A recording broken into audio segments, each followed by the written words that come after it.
అయితే గురుగారు ఈ అష్టదిగ్బంధనం అనేది సాధారణ రోజుల్లో చేసుకోవడానికి పౌర్ణమి అమావాస్య లాంటి ప్రత్యేక దినాల్లో చేసుకోవడానికి ఆ ఫలితాలు అనేవి ఎలా ఉంటాయి అంటేనమ్మా అనారోగ్య సమస్యలు సాధారణమైన అనారోగ్య సమస్యలు ఉన్నప్పుడు వెంటనే వాటికి ఏంటంటే వాస్తు దోషం ద్వారా వచ్చే అనారోగ్య సమస్యలు వేరమ్మ సహజమైన అనారోగ్య సమస్యలు వేరు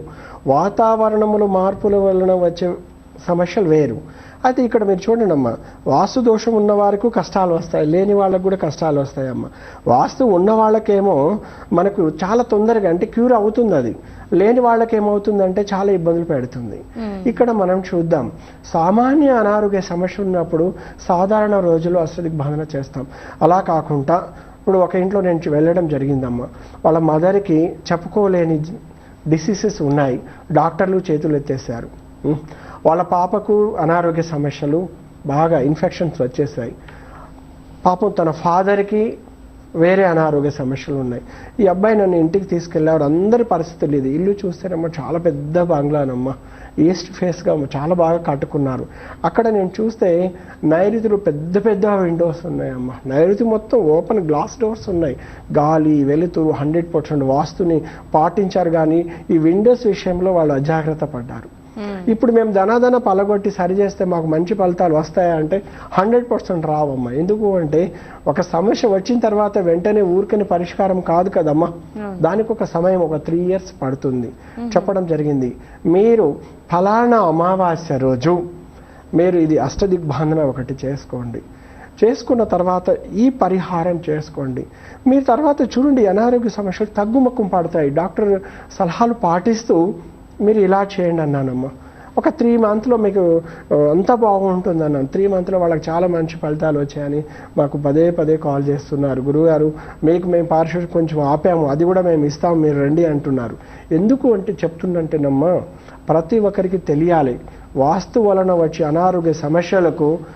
వాస్తు లేని అనారోగ్య సమస్యలు తేడా అనేది ఉంటుంది వాస్తు వలన వచ్చే సమస్యలు హాస్పిటల్ చుట్టూ తిరిగి మనం అలసిపోయినా కూడా డబ్బు అయిపోతుంది మెడిసిన్ తిని ఇంకా అనారోగ్య సమస్యలు ఎక్కువగా అయిపోతాయి కానీ మనకు సమస్యలు పరిష్కారం కావు అందుకని వాస్తు దోషాలని పీడించేటప్పుడు వాస్తు దోషాలు మనం నివారణ చేసినట్లయితే అనారోగ్య సమస్యలు చాలా తొందరగా క్యూర్ అయ్యే అవకాశం ఉంటుంది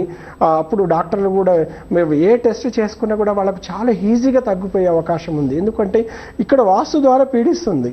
అందుకనమ్మా నేను ఈ మధ్య కాలంలో ఎంతోమంది నేను చూశాను క్యాన్సర్ పేషెంట్లు అయితే ఎంతోమందిని చూడడం జరిగిందమ్మా అక్కడికి వెళ్ళి వాళ్ళ ఇంట్లో ఏం దోషం ఉంది ఫలానా దోషం ఎందుకంటే నాకున్నటువంటి ఇయర్స్ అనుభవంలో